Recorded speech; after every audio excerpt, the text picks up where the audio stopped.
perlu kita memahami bahwa site instalasi itu sebetulnya adalah tempat untuk melakukan kegiatan konstruksi, gitu ya. Jadi boleh disebut sebagai itu adalah untuk memproduksi. Yang diproduksi adalah bangunan atau fasilitas yang akan kita buat. Ya. Nah, sebelum kita ikut lelang, maka perlu kita mencari informasi yang tujuannya nanti dalam rangka kita menyiapkan site instalasi, dan itu akan berdampak kepada biaya. Nah, biaya ini bisa kita tambahkan nanti di dalam penawaran ke owner, gitu ya. Jadi ini jalannya seperti itu. Jadi tidak hanya tiba-tiba kita mengajukan anggaran tanpa mempertimbangkan adanya site instalasi. Site instalasi itu sifatnya sementara, gunanya hanya digunakan pada saat atau selama masa konstruksi, gitu ya. Nah,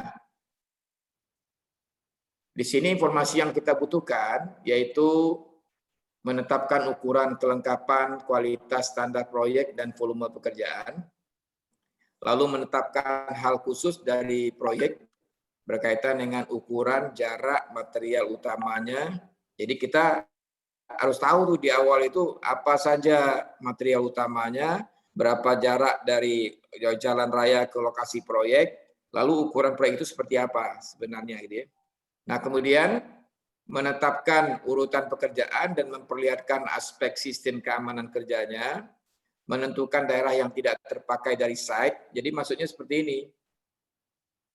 Nah, ini ya, ini site kita yang kuning, lalu adanya di pinggir jalan raya. Nah, yang hijau ini adalah yang akan kita bangun. Maksudnya akan kita bangun, yang akan kita dirikan gedung atau fasilitas lainnya. Nah, daerah yang tidak terpakai yang mana? Yaitu daerah yang kuning ini, ya. Jadi kita tentukan daerah yang kuning ini yang tidak akan terpakai. Tujuannya apa? Nah, fasilitas atau instalasi lapangan yang akan kita buat itu adalah di daerah kuning ini. Jadi jangan sampai mengenai daerah hijau. Kenapa? Karena nanti kalau kita sampai di daerah hijau kita juga membuat desain instalasi, ketika dia mau dibangun itu harus dibongkar, ya. Jadi makanya kita tentukan daerah yang tidak akan dibangun. Terus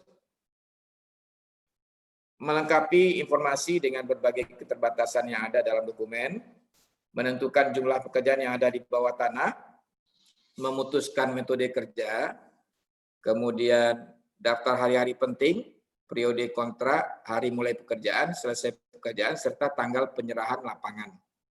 Jadi kita tahu bahwa kontrak itu kan hari kalender. Oleh sebab itu kita harus merencanakan hari efektif untuk bekerja itu berapa lama. Jadi hari-hari libur, hari-hari yang tidak ada kegiatan, hari-hari libur nasional dan sebagainya itu kita kurangi semua. Maka tinggal hari yang efektif untuk di lapangan atau untuk konstruksi. Kemudian waktu pelaksanaan dari berbagai kegiatan konstruksi, jadi masing-masing kegiatan kita tahu durasinya, lalu perkiraan program konstruksi, bagaimana langkah-langkah kegiatan konstruksinya, apakah akan ada pengaruh program antara dari bekerja dan mengganggu dalam penyelesaian kontrak, terus tipe dari pembangunan yang melengkapi lebih langsung tingkat mutu dan seleksi bahan. Jadi bangunan yang akan kita buat itu bagaimana kualitas bahan yang dibutuhkan, kemudian bagaimana memilih bahan yang akan digunakan. Lalu tersedianya bahan konstruksi pada atau dekat dengan site. Nah, ini sangat menguntungkan sekali kalau kita bisa melihat, oh ada supplier di dekat dengan proyek kita.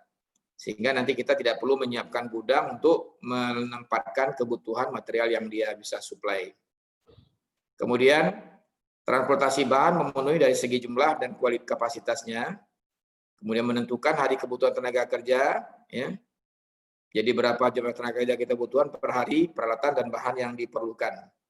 Sehingga nanti tidak ada istilahnya tenaga kerja ada, bahan tidak ada. Tenaga kerja ada, alatnya nggak ada, gitu ya.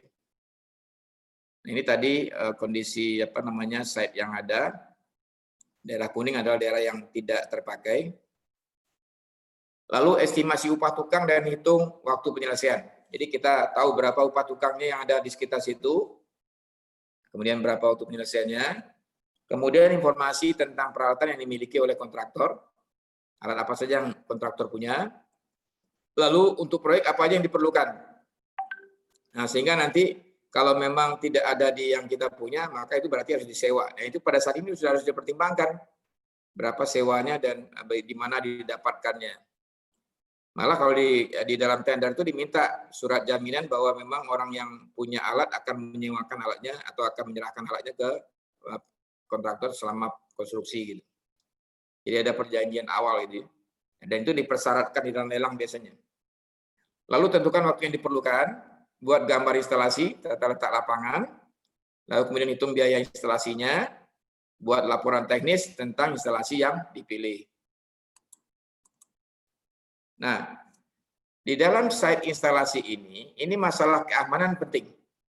Oleh sebab itu, dalam kita menerapkan keamanan site ini, maka ada beberapa hal yang diperhatikan, yaitu masalah pagar, masalah pos penjagaan, kemudian sistem alarm, mungkin barangkali sekarang menggunakan CCTV barangkali ya, lalu kunci-kunci, kemudian pengamanan terhadap keuangan dan sebagainya, lalu masalah sampah, kemudian keamanan di kantor, gudang material, ya, kemudian masalah hal-hal yang bersifat umum, kemudian vandalisme gitu ya, atau orang demo dan sebagainya gitu, yang bikin merusak, termasuk pencurian barangkali, lalu keamanan kantor ya, security officer-nya atau satpamnya. Nah, dalam pagar, dalam pembuatan pagar ada hal yang perlu kita perhatikan, yaitu apa? Bahwa pagar itu digunakan dalam rangka untuk mengamankan daerah kerja. Daerah kerja aman. Jadi kalau kita lagi bekerja, ada orang yang masuk ke lokasi proyek, karena proyeknya tidak dipagar, itu akan berisiko terhadap orang yang datang tadi. Bisa saja kita lagi membuat fondasi bor gitu ya, dia kena alat atau barangkali dia masuk ke dalam lubang fondasi dan lain-lain yang menyebabkan kecelakaan kerja. Nah, itu tentu jangan menjadi tanggung jawab siapa? Ya, itu penanggung jawab kita sebagai kontraktor gitu ya. Makanya kita membuat pagar dalam rangka mengamankan jangan sampai ada orang dari luar masuk ke lokasi proyek. Di samping itu, pagar itu juga bermanfaat untuk menjaga orang dalam jangan keluar seenaknya juga. Ya, jadi misalnya ada barang-barang berharga yang ada di proyek itu nggak dibawa keluar oleh tukang, oleh orang-orang yang tidak bertanggung jawab begitu ya. Terus untuk pagar ini sekarang ini orang sudah berpikir tidak hanya sekedar pagar, tapi juga bisa memberikan image terhadap kegiatan itu. Nah, image ini tentu menjaga. Kita lihat sekarang di Jakarta itu kalau orang bikin pagar proyek diikuti dengan gambar-gambar gitu ya, atau dengan baliho gitu.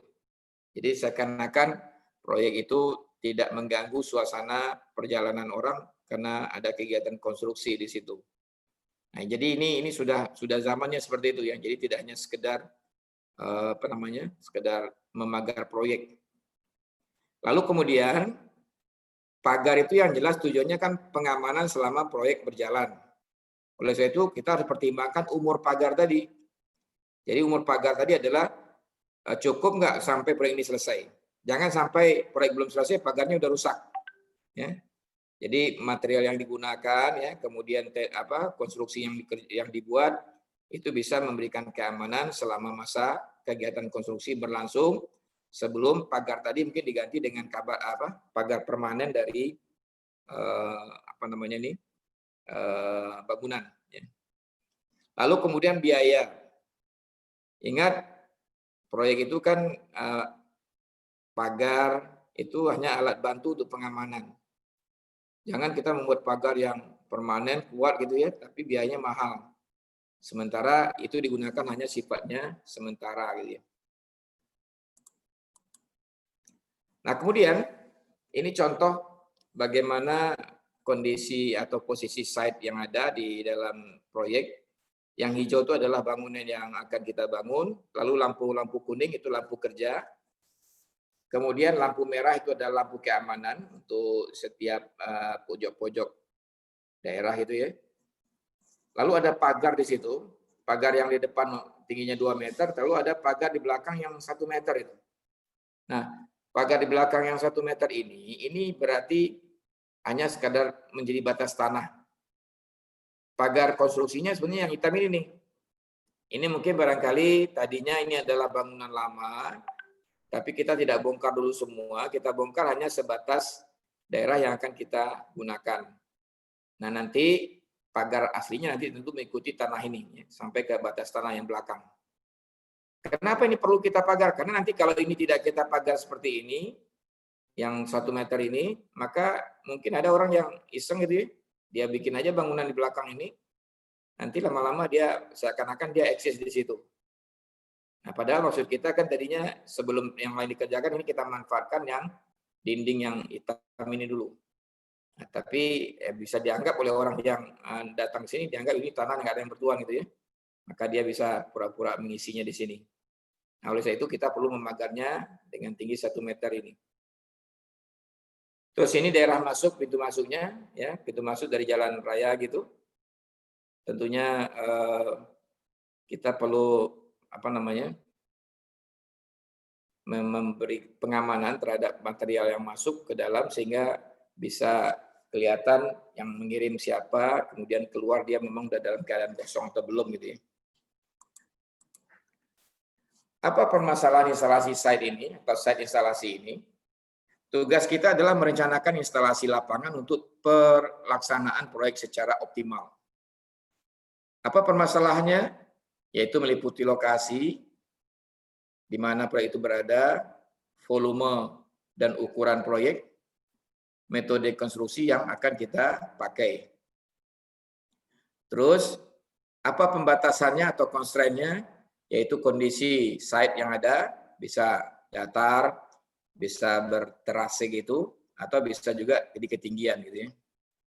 Lalu risiko yang akan dihadapi apa saja di daerah tempat akan dibangun tadi, kemudian jalan masuk ke gedung, kondisi tanah, ya, kemudian penyediaan air, listrik, karena ini diperlukan selama masa konstruksi, lalu alat-alat yang tersedia di sekitar situ yang bisa disewa atau dipakai, lalu kemudian waktu, berapa lama itu akan diperlukan. Nah, untuk pemecahannya kita harus memilih alat, ya, lalu tempat dan keseimbangan hubungan yang optimal di antara bagian-bagian dari set instalasi, lalu gambar instalasi dan laporan teknik yang sesuai. Nah, ini proses penyelesaian ini atau pemecahan ini itu harus mempertimbangkan peraturan dan hukum yang berlaku serta syarat dan kondisi yang ada. Nah, nanti dari hasil sini akan kita dapatkan daftar kualitasnya, kita dapatkan nilai pelaksanaannya, dan kita bisa menghitung berapa biayanya. Inilah yang dilakukan dalam menyelesaikan masalah site instalasi. Apa faktor-faktor yang mempengaruhi site instalasi? Yang pertama, organisasi masing-masing pihak yang terkait. Yang kedua, persyaratan yang harus dipenuhi. Yang ketiga, menentukan kondisi daerah. Yang keempat, listrik untuk site instalasi. Yang kelima, syarat-syarat yang ditetapkan oleh kontrak. Yang keenam, keperluan subkontraktor. Ketujuh, pertimbangan ekonomi. Kedelapan, kebutuhan manusia. Keperluan kantor dan administrasi, dan gudang material. Organisasi masing-masing pihak terkait siapa saja? Ada kontraktor, ada klien, ya, ada konsultan pengawas atau MK, ada organisasi proyek di lapangan, ya, ada site, SEM, SOM, segala macam itu, ada project manajernya dan staf yang lainnya. Kemudian ada organisasi dari pihak pemerintah yang mungkin mengawasi pelaksanaan konstruksinya. Lalu persyaratan apa yang dipenuhi? Yang pertama harus ada izin bangunan, ya. Kalau di Jakarta itu harus ada izin, jangan sembarang-sembarang kita membangun gitu ya, tapi izin bangunan sementara namanya ya. Tentunya dengan syarat bangunan yang akan kita bangun sudah keluar IMB-nya. Lalu yang kedua dari sisi kesehatan dan keamanan. Jadi barak pekerja itu tempat pekerja menginap gitu ya. Itu kita desain dengan ukuran kira-kira antara 2 sampai 2,5 meter persegi per orang. Kalau kita punya 200 tenaga kerja, maka kita butuh ruang sekitar 500 meter persegi. Kemudian sanitizer yang sehat, supaya nanti pekerja jangan buang hajat kemana-mana gitu ya. Maka diperlukan sanitizer yang sehat. Lalu gudang penyimpanan bahan atau alat. Ya, ini perlu gudang yang cukup aman, yang kalau bisa menjaga material atau alat yang ada di dalam gudang tersebut. Lalu ruang pengeringan ini biasanya untuk mengeringkan pakaian supaya pakaian itu sering dicuci dan bisa dijemur gitu ya. Tidak perlu mengenai matahari tapi cukup di ruangan pengeringan ini. Lalu tempat tinggal direksi, kalau misalnya proyek itu jauh dari kota atau jauh dari tempat-tempat yang keramaian, maka perlu kita siapkan tempat tinggal direksi. Direksi itu adalah orang yang berfungsi sebagai wakil dari owner, apakah dia perencana, konsultan pengawas atau MK, atau barangkali dari tim proyek yang ada di pemilik gitu ya. Kemudian fasilitas kesehatan lapangan, ya kayak di kita ada poliklinik gitu ya, di mana setiap 200 pekerja diperlukan bangunan pelayanan kesehatan yang dipimpin oleh dokter. Jadi ada dokternya nih kalau 200 pekerja. Kalau di bawah itu barangkali cukup dengan bidan atau perawat gitu ya. Lalu tempat penimbunan sampah, ini untuk menjaga agar site ini jangan kotor dan sampah di mana-mana, maka diperlukan tempat penimbunan sampah yang disiapkan. Kemudian rambu-rambu untuk safety, ketiga, pemeriksaan peralatan ini diperlukan sebagai syarat untuk keamanan kerja. Kemudian gudang khusus, itu kalau misalnya menyangkut gudang-gudang yang menyimpan material-material yang sensitif terhadap cuaca, sensitif terhadap mungkin air barangkali, atau juga bisa mahal gitu ya, atau barang-barang disimpan di sana itu mahal, sehingga bisa kalau dicuri orang kita kerugian besar. Lalu kantor, luas ruang kerja itu untuk pekerja 4 meter persegi, untuk staf pengawas dari kontraktor 7,5 meter persegi, untuk pengawas pekerja atau mandor 5,5 meter persegi, dan jangan lupa spesifikasi dari bangunan kantor. Jadi jangan bangunan kantornya jelek juga gitu ya. Lalu pencegahan kebakaran, jarak antara bangunan gudang yang mudah terbakar. Ada juga satu lagi adalah ruang untuk rapat. Nah, ruang rapat ini biasanya ukurannya rata-rata di kontrak itu disebut 36 meter persegi. Tapi itu mungkin untuk rapat tidak mencukupi, oleh sebab itu bisa dibuat lebih besar, asal site-nya masih mencukupi. Kemudian rambu-rambu lalu lintas, peraturan lingkungan, dan peraturan listrik. Ya, ini masih tahun 1977, coba nanti dicari yang terbaru, itu masalah bagaimana membuat instalasi listrik di lapangan gitu ya. Makanya namanya PUIL, Peraturan Umum Instalasi Listrik. Kemudian menentukan kondisi daerah, seperti misalnya cuaca, ya meteorologi. Lalu kondisi site, kondisi lapangan, ya. Lingkungan sekitar site. Kondisi tanah, tadi tanahnya apakah mudah jadi lanau gitu atau jadi lempung atau bagaimana, atau tanahnya berpasir. Lalu rintangan dan hambatan yang mungkin kita hadapi, perbatasan site. Nah, site ini bersebelah dengan bangunan apa? Karena apa kegiatan kita pasti akan berpengaruh gitu, keluar ke sebelah. Seperti misalnya waktu saya membangun gedung Mahkamah Konstitusi itu, kita waktu membuat basementnya, itu soldier-nya melengkung, jadi dapat tekanan karena di sebelah kanannya ada kantor Kementerian Desa tertinggal, di sebelah kirinya ada bangunan RRI ya. Nah itu karena kita bikin basement pas di pinggir batas tanah itu, maka itu berdampak pada tekanan tanah yang bergeser gitu ya. Karena ini sama-sama kiri kanannya bebannya besar. Makanya akhirnya diperkuat dengan memasang gelagar di antara dinding-dinding soldier pile yang ada. Terus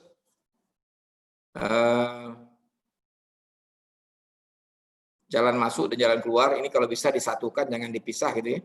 Karena nanti setiap material yang masuk atau ada kiriman yang masuk, maka kita tahu bahwa dia itu masuk dan keluar dalam keadaan kosong. Jadi masuk isi, keluar dalam keadaan kosong. Tapi kalau antara pintu masuk dan pintu keluar terpisah, apalagi tidak kelihatan satu sama lain, maka dikhawatirkan nanti tidak bisa saja dia lewat terus dia balik lagi gitu ya. Nah itu nanti dihitung satu trade misalnya, itu kan salah, bisa jadi begitu. Kemudian mesin dan pekerja, yang mesin-mesin yang diperlukan misalnya Halimax ya untuk lift orang menaik ke atas, genset misalnya, atau barangkali juga crane dan lain-lain. Lalu servis atau suplai utilitas, ya, termasuk tadi peralatan-peralatan tadi ya. Kemudian servis pada site, misalnya kebutuhan air, listrik, telepon, radio portable atau mobile atau base station. Ini kalau telepon sekarang orang sudah pakai HP semua ya. Kalau dulu ada telepon statik itu, nanti dihubungkan ke fax, email dan sebagainya, sehingga itu diperlukan jaringan khusus ke situ. Kemudian servis di luar site, misalnya kita mau menguji tekan beton, uji selam dan sebagainya itu, uji material, kan itu beradanya biasa di luar site. Nah itu biasanya perlu dipertimbangkan. Ya. Lalu genset dan PLN, karena biasanya listrik PLN itu tidak bisa dijamin terus ada, maka perlu di backup dengan genset. Nah, untuk kalau urusan ke PLN, itu ada urusan administrasi yang harus kita bereskan dengan mengisi atau memenuhi semua persyaratan yang ada di sini. Lalu untuk mengurangi biaya listrik, yang penting adalah memasang sesuai dengan kuil. Jadi harus kita sesuaikan standarnya, jangan sampai kita mengarang sendiri bagaimana memasang jaringan listrik, tapi kita gunakan peraturan umum instalasi listrik yang ada. Kemudian pemasangan kabel terjangkau untuk perawatan, jadi jangan sampai sulit dirawat ya. Sekarang banyak kita lihat di jalan-jalan gitu yang masih banyak kabel listrik yang bergantungan yang tidak aman gitu ya. Itu karena memang masih peninggalan. Kalau sekarang kan semua kabel udah dibenam di dalam tanah, dulu kan masih lewat atas. Kemudian memasang tanda bahaya pada mesin atau tempat tertentu. Jadi supaya aman selama bekerja, maka indikasi-indikasi bahaya ini perlu diaktifkan ya. Termasuk barangkali juga itu pengukuran terhadap ketinggian gelombang suara, kebisingan. Karena kita coba ukur sebelum kita mulai bekerja, nanti diukur ketika sedang bekerja. Memang ada nggak perubahan kebisingan di daerah kerja itu? Karena itu ditanya juga oleh masyarakat di sekitar proyek. Nah kalau kita punya data, kan mereka nggak bisa mengklaim gitu ya. Tapi kalau nggak punya data, gimana kita menjelaskannya? Kemudian perencanaan yang dimulai tahap awal akan memberikan gambaran biaya yang diperlukan. Yang dipersiapkan kontraktor pada tahap prakontrak adalah apa? Yaitu program pratender dalam bentuk bar chart, kesimpulan biaya penawaran pekerjaan yang ada, lalu jadwal pelaksanaan bar chart dan CPM, lalu jadwal material dan jadwal tenaga kerja. Nah, sekarang berkaitan dengan keperluan subkontraktor. Para subkontraktor itu memerlukan ruangan, bangunan, dan fasilitas lainnya untuk menyelesaikan pekerjaan yang mereka tangani. Kebutuhan ruangan disesuaikan dengan jumlah waktu yang diperlukan dengan digunakan secara bergantian. Jumlah ruangan diperlukan seoptimal mungkin, tenaga listrik tambahan yang diperlukan juga perlu diperhatikan. Ini contoh, kita lihat di sini ada 3 subkontraktor. Lalu jadwalnya adalah seperti yang ada pada waktu itu ya. Hari pertama, hari kedua, hari ketiga, hari keempat, hari kelima, keenam, 7, dan 8. Nah nanti dengan jadwal seperti ini ketahuan nih bahwa di hari pertama, hari kedua butuh 1 subkontraktor, itu kontraktor A.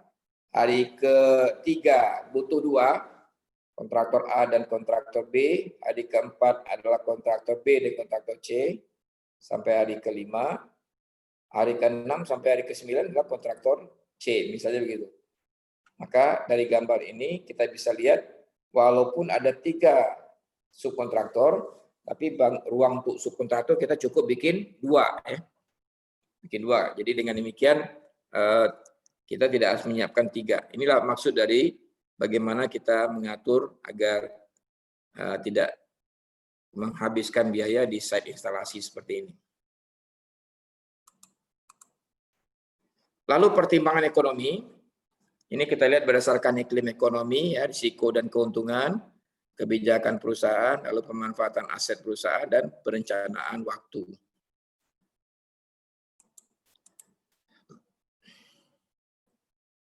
Kemudian kebutuhan manusia, ada kebutuhan fisik dan kebutuhan psikologis. Nah, kalau kebutuhan fisik ini misalnya kebutuhan orang tentang untuk keamanan bekerja, maka terkait dengan pekerja shift, ya, pekerjaan pada ruang terbuka, pekerjaan pada saluran bawah tanah, teknik konstruksi yang dipilih, keterampilan pekerja, lalu termasuk kondisi cuaca di lapangan, keadaan sampah di lapangan, dan kebisingan tempat kerja. Kemudian pengaruh psikologi apa? Lingkungan, kerja tim, kesepian bisa juga ya karena jauh dari keluarga yang bekerja itu. Lalu perbedaan atau macam pekerjaan, waktu istirahat dan risiko kesehatan, kemudian kecakapan, uang, dan kemudian daya juang untuk ketakutan terhadap lingkungan pekerjaan. Nah, hal-hal seperti ini mempengaruhi psikologis daripada pekerja. Untuk keperluan kantor dan administrasi, tadi ada kebutuhan minimum uang, lalu struktur manajemen lapangan, ada beberapa strukturnya, ada yang mungkin ada project manager, ada site engineering manager, ada SOM, itu site operation manager, dan site administration manager. Nah, itu kelengkapan itu akan mempengaruhi ruang ukuran kantor dan ukuran ruang kantor ini. Kemudian jumlah orang maksimum yang berada di lapangan dapat menciptakan hubungan yang baik, ya. Lalu perlu ruang kerja administrasi, ruang rapat rutin. Nah, ruang rapat rutin ini kapasitasnya disesuaikan dengan pihak-pihak yang terlibat. Jadi kalau rapat maksimum lengkap semua itu kira-kira berapa kapasitasnya? Nah, biasanya rata-rata kalau bangunan biasa itu luas ruang rapatnya 36 meter persegi gitu ya. Tapi itu kapasitasnya kecil. Kalau kita butuh ruang yang lebih besar mungkin kita perlu tempat yang lebih luas juga. Kemudian ruang rapat rutin ya, gedung gudang, kemudian tempat menempelkan gambar dan informasi. Ini biasanya di ruang rapat juga ya. Jadi di display di situ, contoh-contoh mock-up material juga disimpan di situ, sehingga setiap orang yang ikut rapat sekali seminggu misalnya bisa melihat bagaimana perkembangan masalah persetujuan material dan barangkali bentuk-bentuk material yang perlu yang akan diadakan. Kemudian ada ruang sholat ya, karena dominan mungkin di dalam pekerjaan itu adalah umat muslim gitu ya, maka disiapkan ruang sholat. Kemudian dapur sementara.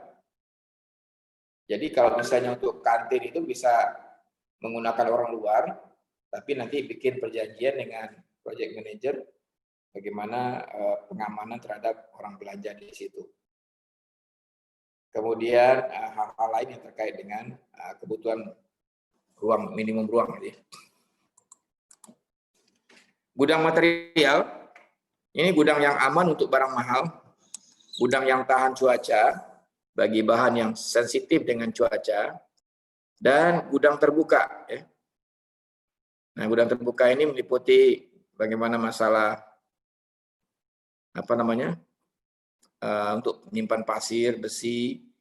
Nah, besi ini ingat ya, kalau kita simpan di terbuka itu biasanya dia mudah kelihatan berkarat. Ya, karena udara ini kan mengandung oksigen gitu ya.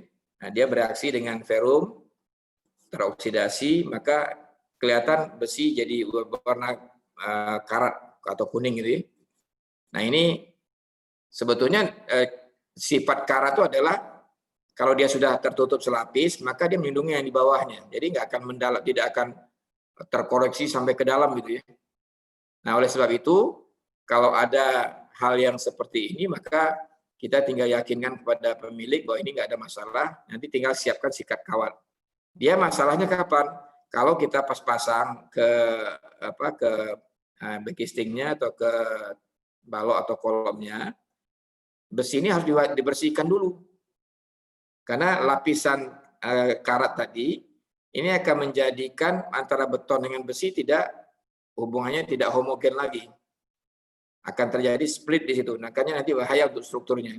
Jadi perlu kita sikat pakai sikat kawat gitu, sehingga si besi tadi dalam keadaan yang kulit luarnya itu adalah memang besi itu sendiri, bukan dilapisi oleh warna karat itu. Kemudian kayu ya, ini kalau kayu kan sensitif terhadap cuaca dan hujan gitu ya. Karena kalau kita biarkan gitu nanti si kayu tadi melinting, ya, tidak siku atau tidak lurus lagi. Kemudian bata merah ini kalau kena hujan terus-menerus hancur dia karena basah dan lain-lain. Jadi ini hal-hal yang perlu kita pertimbangkan dalam masalah gudang material ini.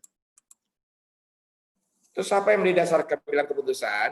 Nah, itu didasarkan pada informasi teknis, kemudian informasi perdagangan, dan kita memilih instalasi. Meliputi peralatan yang dimiliki, peralatan dari luar, dan perbandingan biaya. Jadi harus ada analisa biayanya di situ.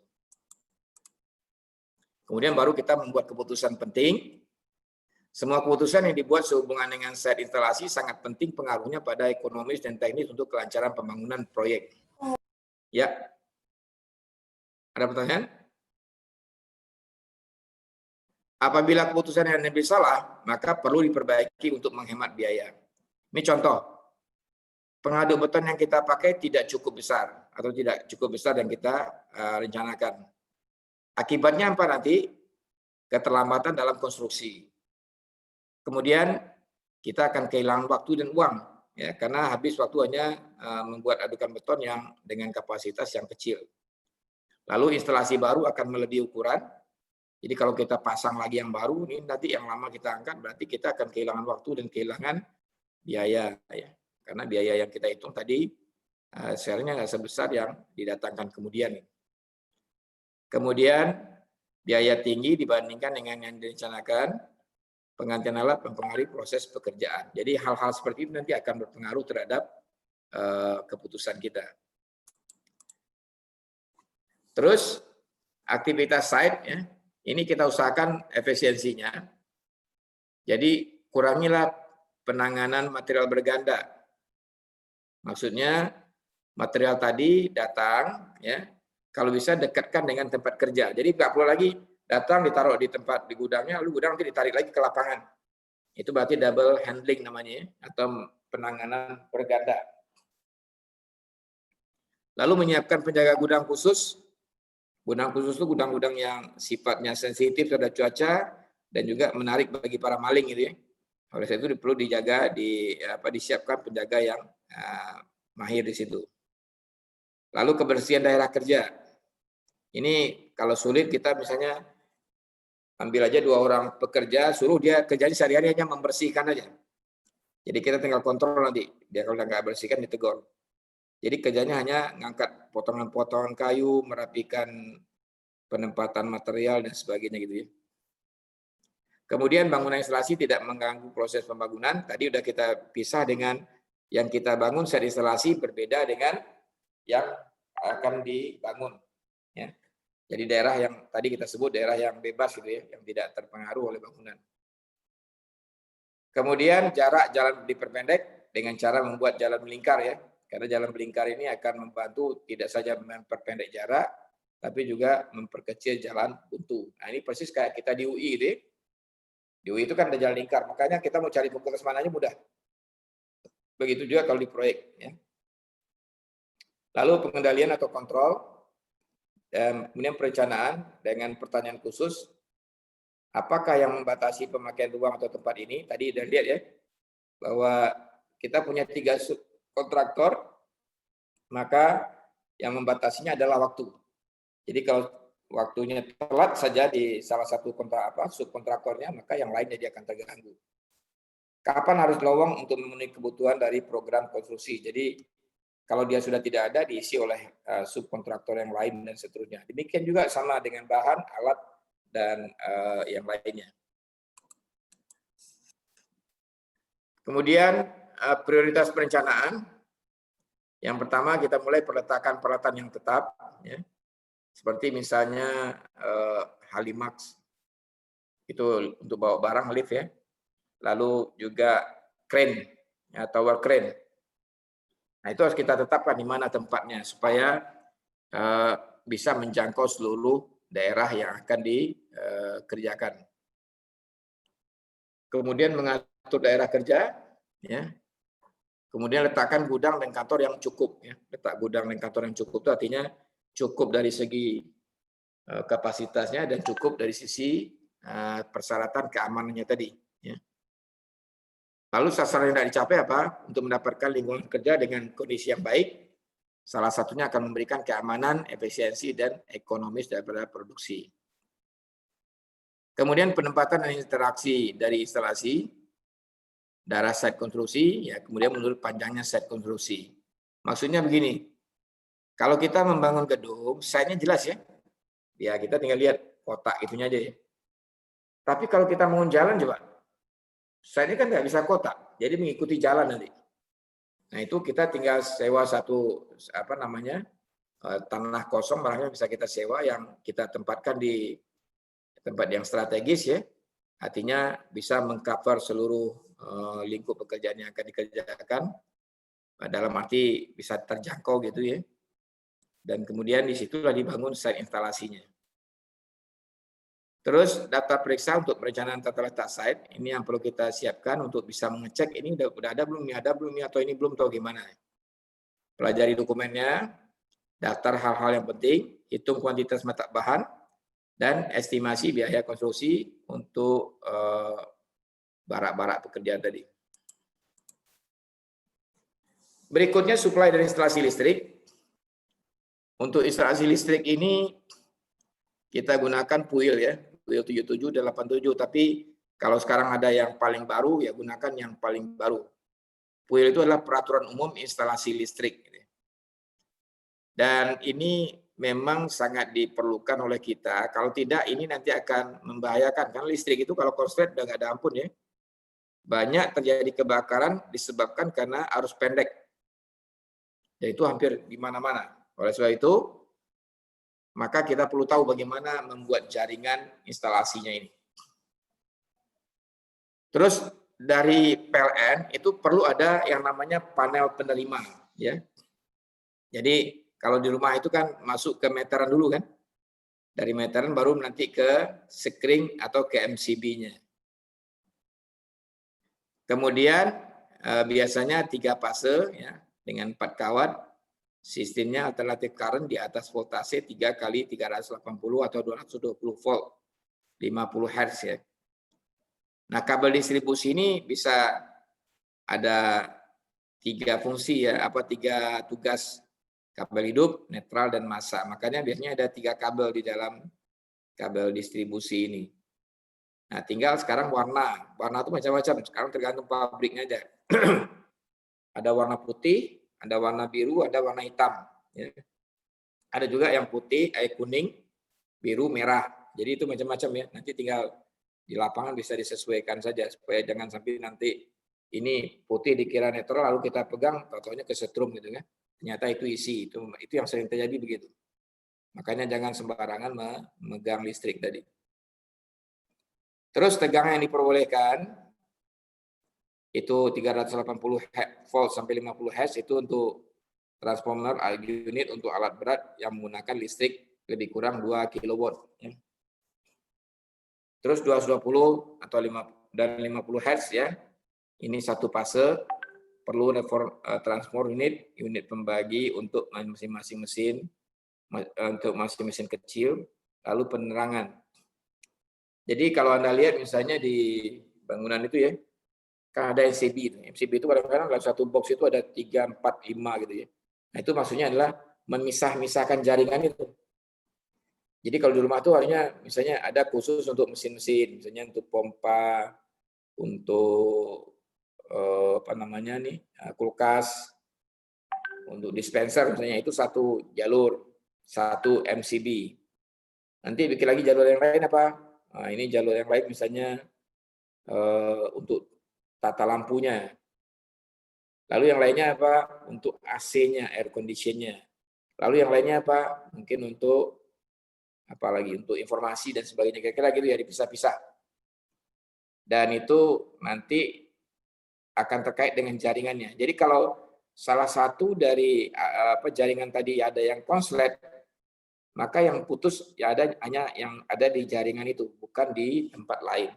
Tapi kalau kita tidak membaginya dengan ini tadi, dengan berbagai keperuntukan tadi, maka kalau salah satu ada yang konslet, putus, maka mati semua itu lampu di rumah itu. Nah, itu gunanya kita memecah-mecah atau membagi-bagi supaya jangan sampai kalau yang bermasalah hanya satu, yang lain jadi tidak terkena dampaknya. Ini contoh perhitungan kabel, ya. Jadi jika kita menggunakan banyak mesin, ya banyak mesin menggunakan listrik atau motor listrik itu, maka kebutuhan total dapat dikurangi. Sebab ya mesin tidak hidup bersamaan dan beban rata-rata dari semua mesin biasanya 75%. Artinya hidup pertama 100%, lalu hidup berikutnya adalah dia stabil gitu ya. Maka hanya 75% dari kapasitasnya itu. Nah, kebutuhan tenaga, ya ini yang perlu diperhatikan nih ya. Pada saat pompa hidup pertama kali, itu katakanlah pompa kita punya kekuatannya 120 watt misalnya kan. Maka ternyata tarikan energi listriknya itu 5-6 kali. Jadi kalau itu 120, maka tarikan pertamanya bisa mencapai 600 atau bisa 720 watt. Makanya dulu kalau orang pakai sekring itu di rumah-rumah yang rumah-rumah sederhana gitu ya, kan dia cuma punya listrik 900 watt misalnya kan. Nah itu kalau dia hidup misalnya TV itu yang TV tabung ya, kalau TV sekarang udah nggak begitu besar energi listrik, tapi dulu TV tabung itu sangat besar sekali.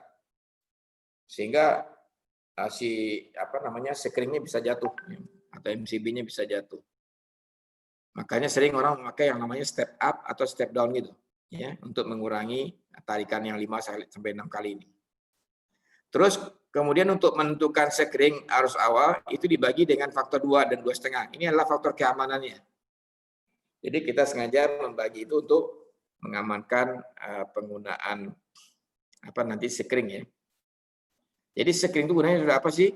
Untuk pemutus arus kalau terjadi di rangkaian atau di jaringan itu kerusakan atau konslet atau arus pendek gitu ya. Jadi kalau tidak ada sekring gimana? Maka yang kalah adalah instalasinya karena membalik ya panasnya tadi. Terus hindari menggunakan kabel lebih dari 100 meter karena hal ini dapat menurunkan voltase dan adanya gangguan lain. Nah ini contoh ya, kalau kita menghitung berapa sih besar kabel untuk untuk sekring pada sebuah proyek yang menggunakan alat-alat seperti ini. Contoh di sini ya, ada kren itu menggunakan 2 motor. Motor pertama adalah untuk menurun naikkan slingnya. Motor kedua adalah untuk memutar sling, lengannya, ya untuk memutar horizontal. Kalau sling untuk turun naik gitu ya. Jadi ada 2 motor, di mana 2 motor itu membutuhkan daya 7,5 kWh atau 15,5 ampere. Lalu mixer pakai listrik juga, tidak pakai bensin ya. Itu 4 kW atau 8,8 ampere, pompa 5,5 kWh atau 12 ampere, belt conveyor 2,2 kWh atau 7 ampere, circular saw 3 kWh 77 ampere, vibrator 0,8 itu 2 ampere, alat-alat lain 1 kWh itu 2,7 ampere. Nah di sini ada yang diberi tanda bintang. Maksudnya apa? bahwa ini beroperasi bersamaan. Ingat ya, beroperasi bersamaan, bukan hidup bersamaan, tapi beroperasi bersamaan. Artinya dia beroperasi paralel gitu. Ya, ada 4 alat ini. Nah, kita analisa sekarang, kira-kira berapa besar kawat yang kita butuhkan untuk fuse-nya atau untuk sekeringnya. Pertama, tanda bintang ini digunakan secara bersamaan, ya. Jadi makanya daya sekitar 80%. Nah, kita lihat di sini.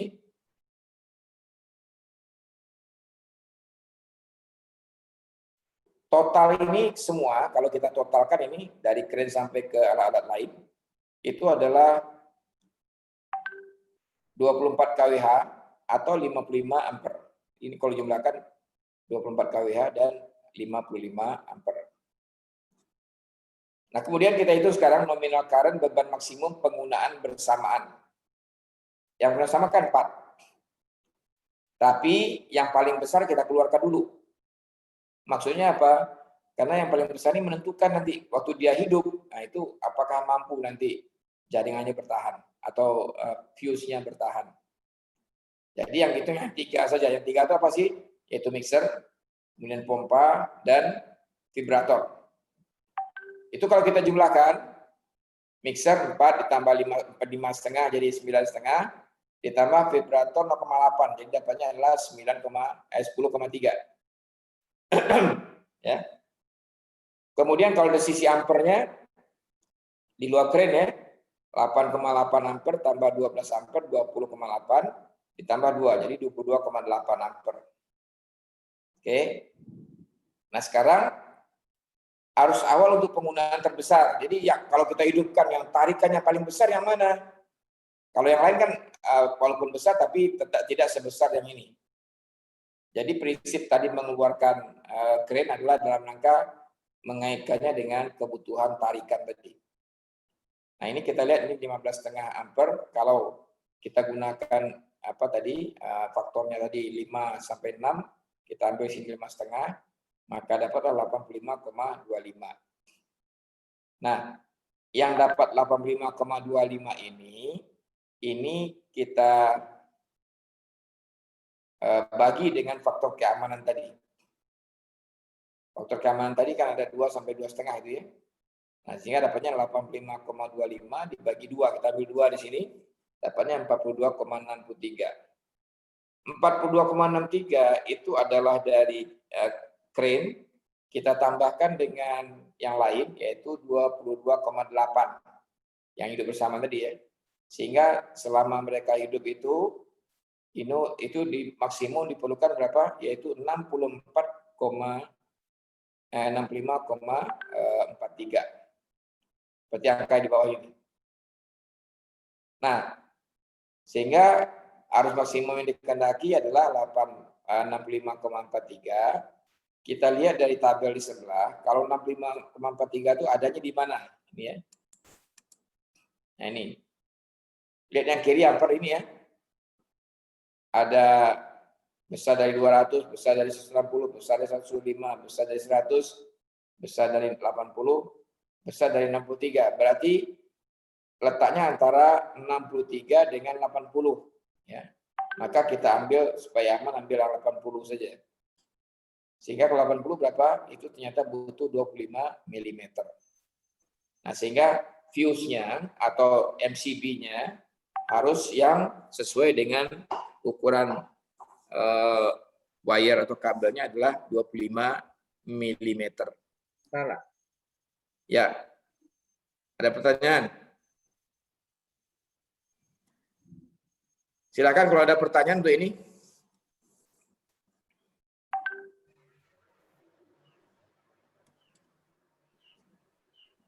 Nggak ada?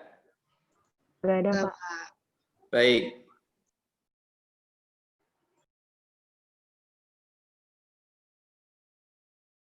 Sehingga kalau kita lihat tadi sudah dapat itu, nah, kemudian komunikasi tata letak. Yang pertama, alasan untuk menggambar instalasi.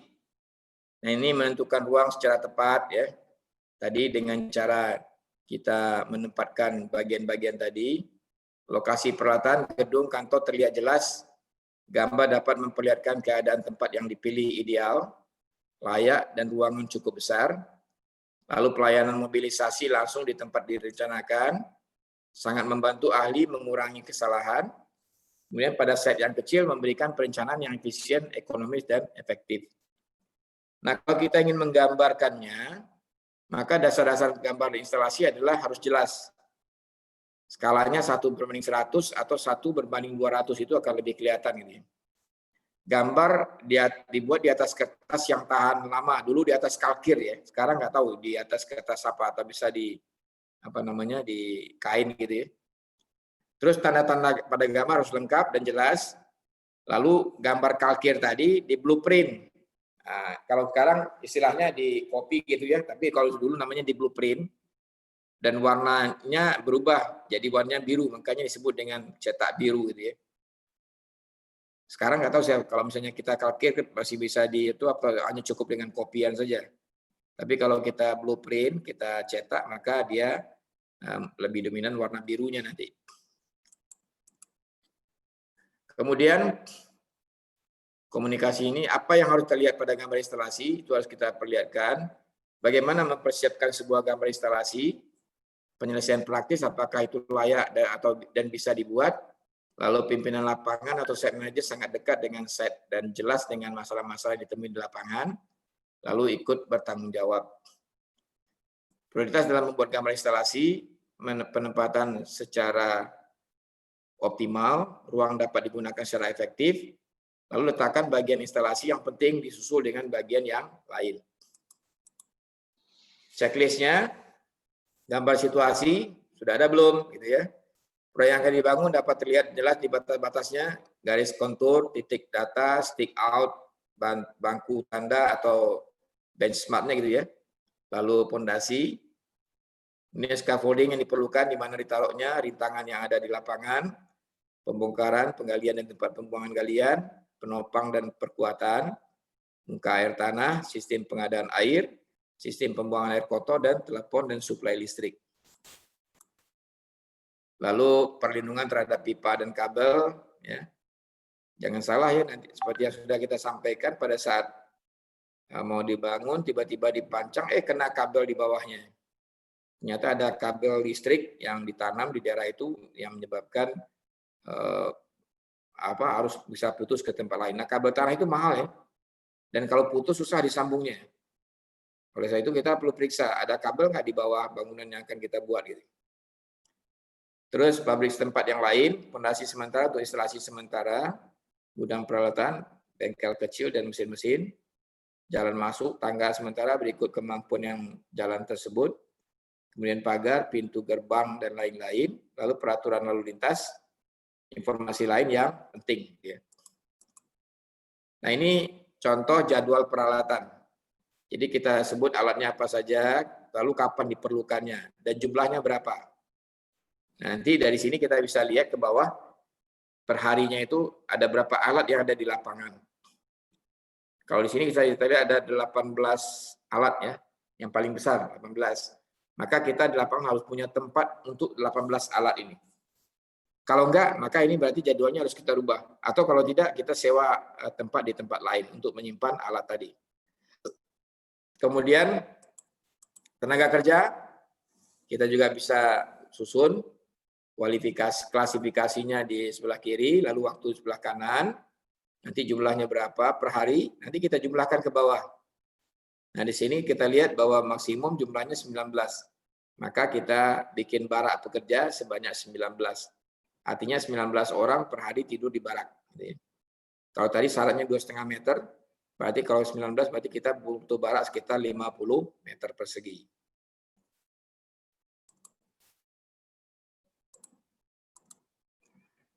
Kemudian laporan teknis, penjelasan layout, mengapa kita membuat dan sebagainya itu alasan-alasannya, pertimbangan-pertimbangannya dan sebagainya. Lalu perincian untuk instalasi yang ada, catatan lengkap untuk gambar, penjelasan pemakaian peralatan dan urutan pekerjaan, kemudian nilai kemampuan alat dan tenaga kerja yang diperlukan. Ringkasannya apa? Dipakai hanya pada waktu yang terbatas, sebuah rencana untuk sebuah tujuan, dan usahakan biaya seminimum mungkin. Biaya total sama dengan biaya tetap ditambah dengan biaya variabel. Ini contoh set instalasi di satu proyek. Kita lihat di situ di bagian ini ada jalan raya, Jalan Gajah Mada gitu ya. Jadi ini berarti proyek ini ada di pinggiran Jalan Gajah Mada. Yang dibangun itu ada 2 tower nih, apartemen ya, tower A dan tower B. Terus yang di bangunan-bangunan kecil itu adalah mulai dari area kontraktor KIP gitu ya. Jadi kantor kontraktor, kemudian termasuk di situ nanti ruang rapatnya ya, untuk kantor direksi juga di situ. Ada pintu masuk, pos jaga, pos 1 gitu ya. Terus nanti terus ke dalam ini ada stok material, ada gudang, ada genset, ada MCK untuk pekerja, kemudian ada barak pekerja, ya, ada pos 2, lalu ada genset lagi. Nah, kemudian di sini ada 2 TC yang dipasang ya. Tower crane 1, tower crane 2. Mungkin kayaknya ukurannya sama ini. Lalu ada ini apa? Halimak itu untuk lift orang yang naik ke atas untuk bekerja. Juga di setiap tower kita buat satu ya. Nah, bagian warna biru ini adalah pagar dari proyek. Ya. Nah, nanti kita bisa lihat ini. Kita klik satu lagi. Nah, ini adalah apa namanya ukuran bomnya 55 meter, ini juga 55 meter. Terus Anda lihat di sini ada garis circle daripada crane. Nah, ini kan kelihatan circle-nya beradu ya. Makanya nanti di malam operasinya itu kita beda tinggikan antara crane yang satu dengan crane yang lain supaya jangan nanti bertabrakan ya. Jadi beda tinggi, dibuat beda tinggi gitu ya. Nah, kemudian ada satu lagi yang menarik di sini, ini ada dilihat sebelah atas itu ya. Nah, itu ada jalan warga sementara yang abu-abu. Letaknya di pinggir pagar tapi di dalam pagar ini. Mungkin barangkali sebelum proyek ini dibangun, ini jalan akses bagi orang ke belakang gitu ya. Tapi setelah dibangun ini aksesnya putus, maka jangan sampai kita tidak memfasilitasi mereka ya, supaya apa? Supaya tidak protes dia. Jadi disiapkan jalan sementara tentu dengan persetujuan owner juga ya. Nah, nanti ini selesai nanti biar aja owner menentukan mau gimana, apakah mau tetap dari jalan sementara atau ditutup gitu ya. Nah, ditutup berarti warga jadi akan mengamuk gitu ya. Tapi itu perlu dipertimbangkan di dalam membuat set instalasi. Jadi jangan kita mengabaikan kebutuhan masyarakat karena itu masalah lingkungan yang perlu dijaga selama konstruksi maupun selama bangunan ini ada. Kalau tidak nanti justru itu akan membuat konflik atau perseteruan baru tadi ya. Nah, itulah kira-kira mengenai set instalasi dari awal sampai selesai. Dan sebelum ini silakan kalau ada yang ingin bertanya. Pak, saya mau nanya Pak. Kalau misalkan kan tadi kan ada buat ini ya apa kayak apa kayak misalkan kan ada toiletnya kan pasti ya Pak. Kalau misalkan di dalam ituan proyek itu. Nah, nanti kan dia bakal butuh air. Nah, airnya itu apakah kita dari pump atau kita gali dari tanah, Pak? Dan apakah misalkan airnya itu dari tanah nih, itu apakah bakal dipakai sama apa namanya sama bangunan itu atau gimana, Pak? Atau beda lagi? Jadi kalau untuk proses pembangunan itu biasanya airnya bisa air tanah, bisa juga air dari pump ya, yang dibeli dalam bentuk tangki-tangki gitu. Nah, kalau air tanah di Jakarta itu dikenakan cas oleh PDAM itu, walaupun itu digali sendiri, itu dikenakan casnya dan tidak semua tempat boleh melakukan pengeboran terhadap air tanah. Itu satu ya.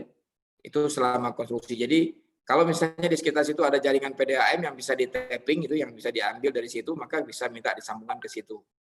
Tapi nanti pada saat proyek selesai mungkin sekaligus untuk kebutuhan bangunan, ya itu bisa diminta begitu. Demikian juga listrik tadi, listrik juga sama.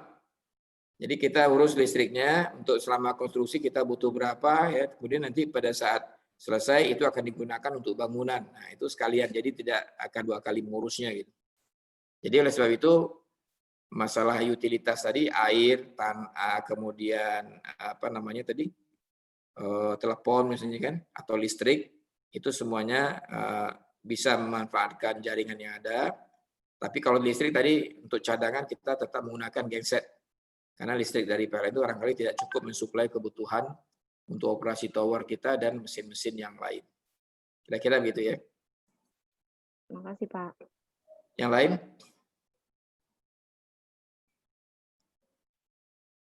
Baik, kalau tidak ada, ini tugas kelompok. Anda mungkin proyek yang sudah Anda punya kemarin ya, Anda bisa minta atau lihat bagaimana set instalasi yang ada di situ. Baik, apakah semuanya ada di dalam site atau sebagian ada di luar site.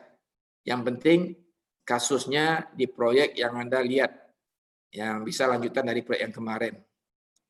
Lalu kemudian setelah Anda punya gambarnya, jadi gambarnya Anda bikin ya seperti inilah kira-kira ya. Lalu Anda kritisi itu. Maksud dikritisi itu dikritik mengenai posisi-posisinya, kelengkapannya, kemudian yang lain-lainnya yang menurut Anda harusnya tidak begitu. Sesuai dengan teori yang sudah kita pelajari ini. Nah, kemudian nanti dilaporkan ya. Jadi ada laporan dari gambarnya dan ada laporan dari kritik-kritik yang Anda sampaikan serta solusinya.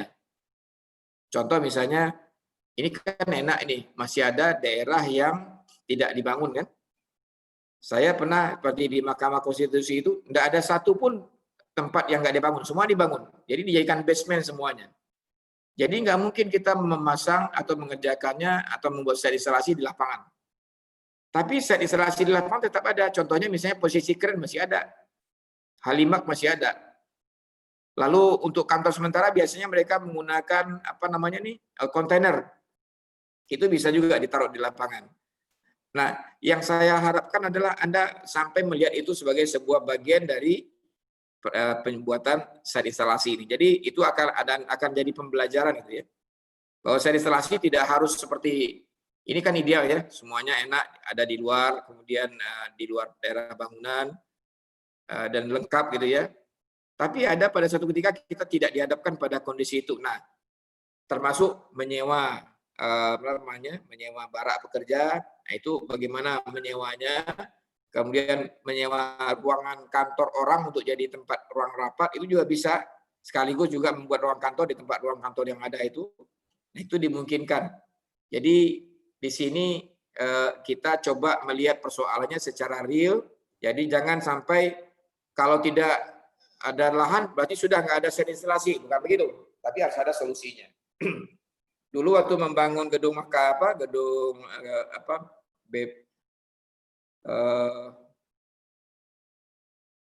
namanya nih untuk tempat LKPP ya, gedung LKPP itu lahannya juga sudah habis. Akhirnya kita menyewa lahan di sekitar. Jadi ini bisa disewa nanti nih kalau memang ini kosong gitu ya. Sementara lahan ini kebangun semua, ini kita sewa di sini di luar ini. Ya, di luar di jalan ini untuk dijadikan site instalasi. Jadi itu nggak masalah. Yang penting kan akibatnya ada kos nanti ya, kos sewa. Nah, kos sewa itu Anda mau dapatkan dari mana dan mau dibayar oleh siapa nanti. Yang jelas itu bagian dari kegiatan pembangunan, maka harusnya itu dibayar oleh proyek. Gitu ya. Jadi masuk biaya proyek nanti. Nah, itu tugas untuk grup dan dibuat laporannya, nanti soft copy dalam bentuk soft copy ya. Dan kalau bisa buat PowerPoint-nya supaya bisa dipresentasikan pada pertemuan berikut. Jadi Anda tampilkan saya instalasinya, lalu Anda sampaikan permasalahannya, lalu Anda jawab bagaimana solusinya gitu kira-kira. Paham? Ada pertanyaan? Paham, Pak. Paham ya? Baik, kalau demikian saya kira selesai untuk hari ini. Kita ketemu lagi minggu depan. Mudah-mudahan semua sehat. Dari saya demikian saja. Terima kasih. Sebelumnya mungkin tolong di screenshot oleh ketua kelas. Ini ada semua atau gimana?